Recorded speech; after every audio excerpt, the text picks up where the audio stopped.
Estamos ante el mayor movimiento alcista del Nasdaq en las últimas 2 semanas, lo cual es bastante importante. Esta es la sección de análisis del gráfico del día. Mi nombre es David Pérez, analista de mercados, y vamos a pasar a los gráficos para revisar de parte de la acción del precio qué es lo más relevante que ha sucedido.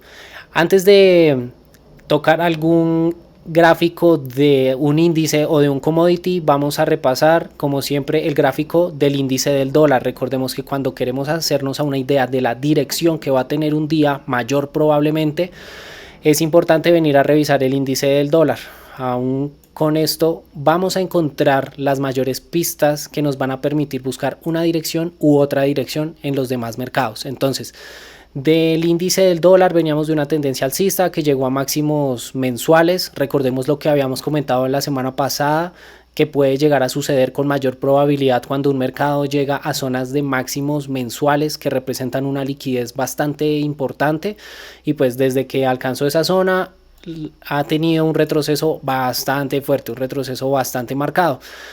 De esa tendencia alcista nos queda el punto estructural más fuerte, que es el punto de control. Ese punto es el mínimo del día jueves 25 de septiembre. Entonces, siempre que el precio se vaya a enfrentar a esa zona, va a haber volumen, aumento de volumen, aumento de volumen.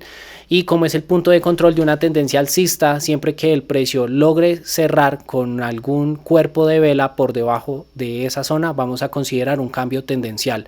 Entonces, junto con nuestra otra zona relevante y tremendamente objetiva, que es la zona de apertura semanal, podemos revisar cómo desde el día lunes el precio venía a enfrentarse a esta zona de punto de control, paraba milimétricamente, pero ya desde el día martes lograba tener cierres con cuerpos de vela por debajo de ese punto de control, de esa estructura que hasta entonces venía siendo alcista, pero que desde que es rota se convierte en una estructura bajista, en una tendencia bajista.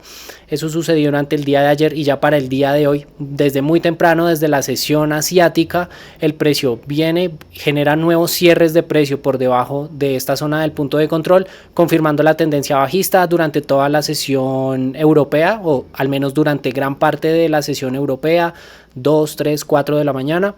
Y para la sesión americana también, desde esas primeras 3 horas de la sesión americana, viene a confirmar esa tendencia bajista. 8, 9, 10 de la mañana viene a estar cotizando en mínimos del día y mínimos de la semana. Ahora, con toda esta dirección que estamos viendo del precio, podemos dejar asimismo determinadas nuevas zonas estructurales. Por ejemplo, súper importante, este punto de 97.40 es demasiado importante, porque ahora es un punto de control no solamente alcista como lo venía haciendo cuando la tendencia era alcista, sino que ahora es un punto de control válido para la tendencia bajista.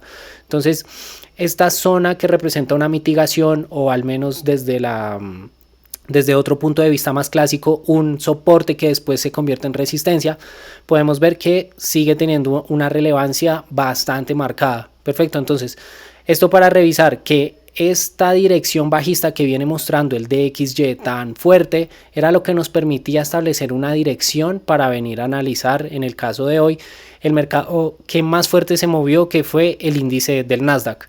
Vamos a revisar también nuestra zona objetiva de la apertura semanal, la tenemos por acá.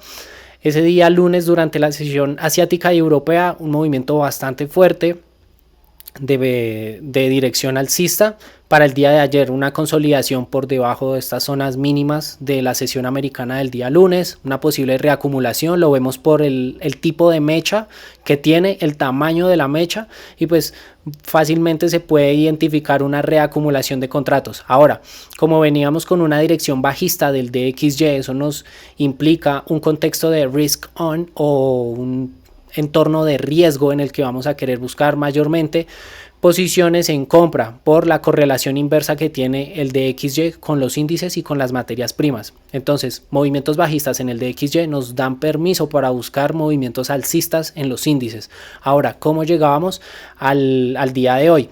Teníamos una tendencia bajista del Nasdaq que se dio hasta el día 25 de septiembre, el jueves de la semana pasada, y esa tendencia bajista tenía su punto de control por acá en esta zona de los máximos de la sesión europea de ese día. Desde el día lunes que el precio rompe con cuerpo de vela y genera este nuevo impulso por encima, esta zona de punto de control pasa a estar mitigada y se convierte en un soporte, pasa a ser, como comentábamos ahorita con el DXY, una resistencia que después se convierte en soporte. Nos lo dejó ver el día de ayer y para el día de hoy llegábamos a la sesión operativa con un rompimiento, muy probablemente, al menos en una primera hipótesis que se revisará, esto lo íbamos a tener en cuenta como una maniobra de falso rompimiento para generar liquidez. Hasta este punto veníamos muy claros de que la tendencia bajista ya estaba cambiando de carácter y ya tenía una tendencia alcista conformada y válida.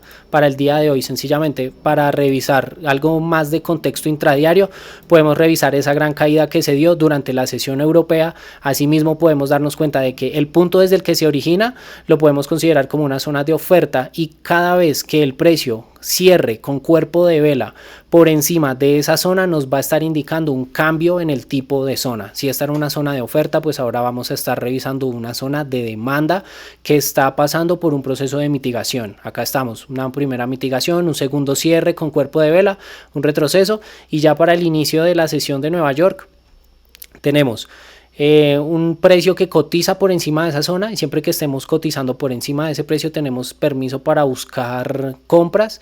Ahora, una apertura de Chicago que viene y genera un movimiento alcista con bastante volumen, un posterior movimiento que saca liquidez de esta zona de mínimos, y una vez que saca esa última liquidez se da la vuelta, genera por acá una especie de vela con mayor volumen, y en este incremento de volumen es donde podemos ver que muy probablemente estamos ante la última maniobra de falsa ruptura que se da de los niveles de premercado, acá de la vela de apertura de Chicago y de esta zona de premercado, para darse la vuelta y continuar un movimiento tremendamente alcista que, como veníamos diciendo desde el inicio del video, ha sido el mayor movimiento alcista que hemos tenido en las últimas 2 semanas. Claro, habíamos tenido un movimiento igualmente fuerte el día lunes, pero ese movimiento se dio durante la sesión asiática y europea. Entonces, para nosotros es válido, obviamente se puede ver desde el gráfico, pero operativamente hablando no es válido, porque en sesión asiática y europea, pues por lo menos de esta parte del globo no estamos operando. Ahora, el día de hoy sucede un movimiento tremendamente alcista que se da en una zona de mitigación, luego de una zona luego de una maniobra de falsa ruptura, y que termina con una sesión tremendamente alcista, la más alcista que hemos visto en las últimas 2 semanas. Y desde acá, ¿qué nos queda entonces para revisar? Pues a los que hayamos alcanzado a participar en alguna posición en compra el día de hoy, felicitaciones, porque la zona de verdad que estaba bastante clara, esta mitigación que teníamos desde la parte estructural. Y después la siguiente maniobra de falsa ruptura que se dio hoy en términos intradiarios, acá en la sesión europea, y la última oportunidad de montarse que se dio básicamente después de la apertura de Chicago, después de esta falsa ruptura, y de ahí en adelante hemos tenido 5 horas totales para montarnos en cualquier tipo de trade a favor de tendencia que nos indique compras a favor de este movimiento. Ahora, para este momento estamos cotizando en máximos semanales, quizás la zona más costosa para comprar, entonces no es buena idea estar comprando a esta hora. Y desde la parte estructural, pues también tenemos esta zona que queda muy cerca de las zonas que veníamos manejando de punto de control, que básicamente podríamos delimitar esta zona entre 24.555 y 24.580 como una zona válida para buscar compras si el precio llega a tener algún retroceso. Tenemos NFP para el viernes, y por el momento, con este gran movimiento alcista, me parece que cualquier compra o cualquier trade o cualquier participación al alza que se estuviera buscando ya debe estar consumada, o sea, ya se debe haber ocurrido. No debemos estar esperando acá nuevos retrocesos, al menos para el día de hoy. Vamos a ver qué sucede durante el día del jueves, pero al menos para hacer una semana de NFP en la que estaba bastante evidente esta maniobra de acumulación para posterior movimiento alcista, ya habríamos llegado a un logro, o sea, ya habríamos chequeado el objetivo que teníamos de movimiento para esta semana, crear nuevos máximos de la semana. Así cerramos el día con nuevos máximos semanales para el Nasdaq. Recordemos que estamos ante la mayor sesión alcista de las últimas 2 semanas. Esto es nuestro análisis del gráfico del día. Recuerden seguirnos, dejar los comentarios y hacernos saber sus opiniones. ¿Alcanzaron a participar en estas compras del día de hoy? tenían varios elementos para haber participado. Déjanoslo saber en los comentarios y síguenos en este diario de mercados y en nuestros análisis del gráfico del día. Que estés muy bien.